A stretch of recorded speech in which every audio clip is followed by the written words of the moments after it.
পানীৰ অভাৱত চিৰাল ফাট মেলিছে চিপাঝাৰৰ কেইবাটাও অঞ্চলৰ খেতিপথাৰত। চিপাঝাৰৰ দূৰদূৰীয়া নাওপোটা বগাচলা অঞ্চলৰ শ শ বিঘা শালিধানৰ পথাৰত এতিয়া চিৰাল ফাট মেলাত চিন্তিত হৈ পৰিছে কৃষকসকল। বৃহত্তৰ অঞ্চলটোৰ কোনো এখন পথাৰতেই নাই জলসিঞ্চনৰ ব্যৱস্থা। বৰষুণৰ ওপৰত নিৰ্ভৰশীল এইসমূহ পথাৰত জলসিঞ্চনৰ ব্যৱস্থা কৰি কৃষকসকলৰ সমস্যা সমাধানৰ আহ্বান জনাইছে স্থানীয় লোকে। আনফালে শিৱসাগৰৰ চাৰিঙৰ পথাৰটো পৰ্যাপ্ত পানীৰ অভাৱত চিৰাল ফাট মেলাত হাহাকাৰ অৱস্থাৰ সৃষ্টি হৈছে কৃষকসকলৰ মাজত। কৃষি আৰু জলসিঞ্চন বিভাগৰ বিৰুদ্ধে কৃষকৰ এই দুৰ্যোগৰ সময়তো কোনো ধৰণৰ সহায় নকৰাৰ অভিযোগ উত্থাপন হৈছে। আৰু এই মুহূৰ্তত আমাক চিপাঝাৰত কৃষকৰ কেনেধৰণৰ হাহাকাৰ অৱস্থাৰ সৃষ্টি হৈছে এই সন্দৰ্ভত আমাক সবিশেষ জনাব মনোজ আলীয়ে।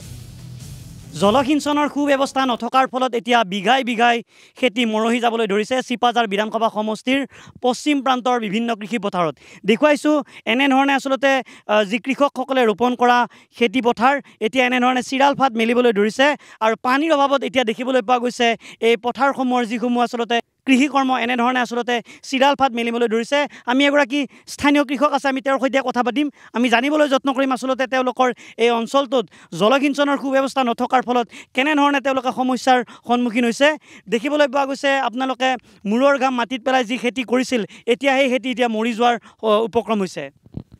চাওক, এতিয়া আজিৰ পৰা 1-1.5 মাহ আগতে আমি কৃষকসকলে কষ্ট কৰি আমি এই খেতিডৰা ৰোপণ কৰিলোঁ, কিন্তু এতিয়া প্ৰায় ভাদাৰ মাহটো কমপ্লিট খৰাং দিয়াৰ কাৰণে আমি এতিয়া এই চিৰাল ফাট মেলিছে মাটিবোৰ। এতিয়া চৰকাৰী জলসিঞ্চনৰ ব্যৱস্থা কোনো কাৰণতেই নাই এই অঞ্চলত, আৰু এইবাৰতো জলসিঞ্চনৰ ব্যৱস্থা নাই।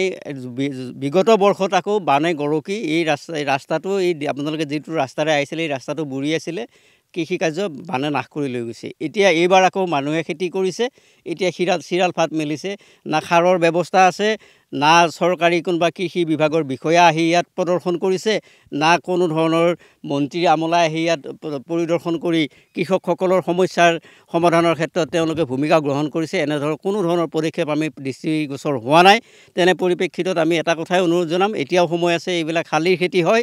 যদি ইয়াত ওচৰতে ডিমিলা নদী আছে, ডিমিলা ৰিভাৰ আছে, এই নদীটোৰ পৰা যদি এতিয়াও পাম্পৰ ব্যৱস্থাৰে যদি এই অঞ্চলসমূহত এই হাজাৰ হাজাৰ বিঘা মাটিত যদি তেওঁলোকে অকণমান জলসিঞ্চনৰ ব্যৱস্থা কৰে আৰু চৰকাৰীভাৱে যদি অকণমান সাৰৰ ব্যৱস্থা কৰি দিয়ে, তেনেহ'লে এই অঞ্চলৰ কৃষকসকলে অন্ততঃ তেওঁলোকে খেতিখিনি কম বেছি পৰিমাণে চপাবলৈ সক্ষম হ'ব। মই অসম চৰকাৰক এইটোৱে অনুৰোধ জনাম, যাতে কম সময়ৰ ভিতৰত কৃষকসকলৰ এই দুৰ্যোগৰ পৰা মুক্তি লাভ কৰাৰ ক্ষেত্ৰত জলসিঞ্চনৰ ব্যৱস্থা কৰক আৰু কৃষি বিভাগৰ পৰা অকণমান সাৰৰ যোগান ধৰক, নহ'লে কৃষকসকলৰ গত্যন্তৰ নাই। এয়া দেখুৱাইছোঁ চিপাঝাৰ বিধানসভা সমষ্টিৰ পশ্চিম প্ৰান্তৰ প্ৰায় শ শ বিঘা কৃষিভূমিৰ দৃশ্য, য'ত আচলতে কৃষকসকলে এতিয়া হা হুমুনিয়া কাঢ়িবলৈ বাধ্য হৈছে, কাৰণ তেওঁলোকৰ আপোন খেতিডৰা এনেধৰণে চিৰাল ফাট মেলিবলৈ ধৰিছে, শুকান পথাৰলৈ ৰূপান্তৰ হ'বলৈ ধৰিছে এইসমূহ তেওঁলোকৰ কৃষি পথাৰ।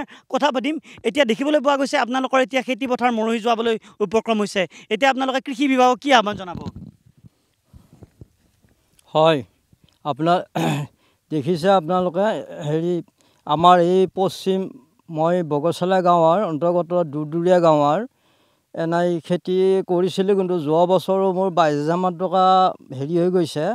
আৰু এইবাৰো তাৰমানে মই 10 বিঘামান মাটি খেতি কৰিছিলোঁ, কিন্তু মোৰ পৰিয়ালটো মানে এতিয়া অচল অৱস্থা হৈ পৰিছে আৰু তাৰমানে মূৰত হাত উঠিছে। গতিকে কি ধৰণে আপোনাক এই মুহূৰ্তত ধন্যবাদ জ্ঞাপন কৰিছোঁ, আপুনি কৃষকসকলৰ অভাৱ অভিযোগ লগতে তেওঁলোকৰ সমস্যাসমূহ জনোৱাৰ বাবে।